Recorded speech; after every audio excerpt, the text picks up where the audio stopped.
Liberals are terrified at huge new job Trump just offered for badass Ted Cruz to do.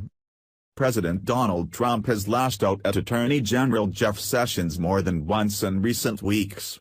This comes as a result from Sessions' recusal from any involvement in investigations involving Russian collusion. As any smart person will tell you, it didn't take a handful of fake Russia stories to make anyone vote for Trump.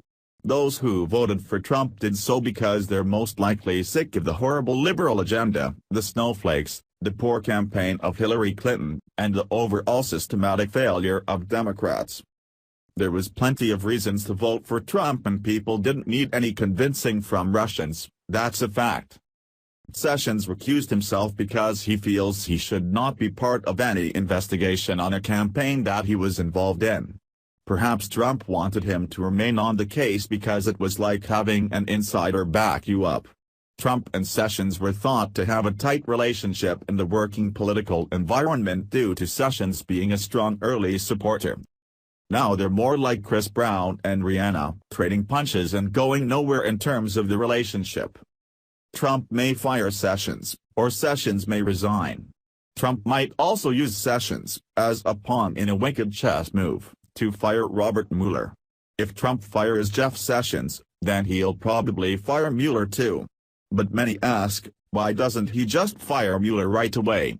The answer is because that would look horrible, like an admission of guilt, even though we know there's no collusion. If anyone talked to Russia during the election, it wouldn't matter anyway. No one from Russia came here and forced millions to vote for Trump. There was plenty of reasons to not vote for Hillary Clinton. If Sessions is out, then that leaves three main candidates swirling in the rumor mill of who will be the new Attorney General. The top three candidates could be Rudy Giuliani, Ted Cruz, and the Deputy Attorney General Rod Rosenstein. It's reported that Trump is allegedly talking about Giuliani and Cruz, but Rosenstein could be asked to step up as well. However, it appears likely that Rosenstein will remain in his current position.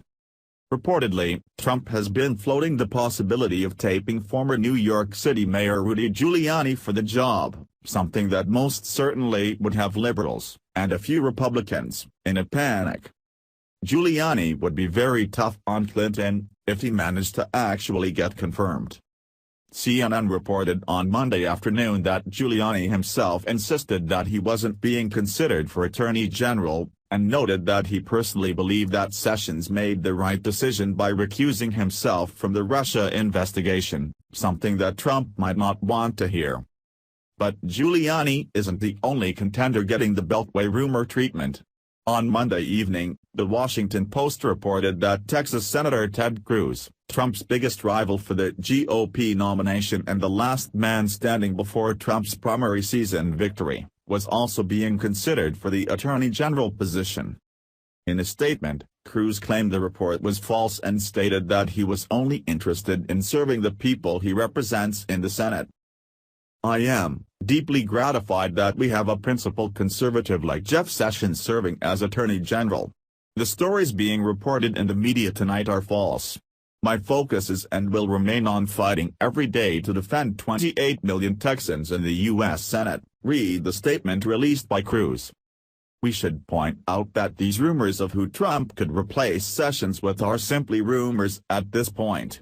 Only a few months ago, people were speculating wildly about who would end up replacing Reince Priebus as Chief of Staff, but Priebus still has his job. Like any chief executive, whether in politics or in business, Trump will periodically think about replacing various staff people if he thinks his administration isn't doing as well as it should, but that doesn't mean major shakeups are imminent. However, with the hiring of Anthony Scaramucci as communications director, and press secretary Sean Spicer's resignation last week, perhaps Trump is being serious about replacing the Attorney General. Looks like Ted Cruz doesn't want the job if it's offered to him. 28 million people in Texas is a big job, but 300 million in America is even bigger. Maybe Cruz isn't up for the task of Attorney General. That's a shame because he'd probably do an amazing job with his background in law and knowledge of the Constitution. Now it seems like Trump has two main candidates in Giuliani and Rosenstein. Giuliani was Associate Attorney General from 1981 to 1983 while Ronald Reagan was president, so he certainly has experience, although that was many years ago and Giuliani is 73 years old. Would the ex-Democrat, who became a Republican in 1980, even want this job? Who else would be suitable for the task of Attorney General? Will Trump fire Sessions? Or will Sessions resign? Or will they get through this slight dent in their relationship and stop playing games like some high school girls fighting over a boy? Trump and Sessions need to refocus, get back on the same page, and go back to what they're best at. Make America great again. Thanks for watching. Please subscribe Breaking News 365 channel. Goodbye and see you again.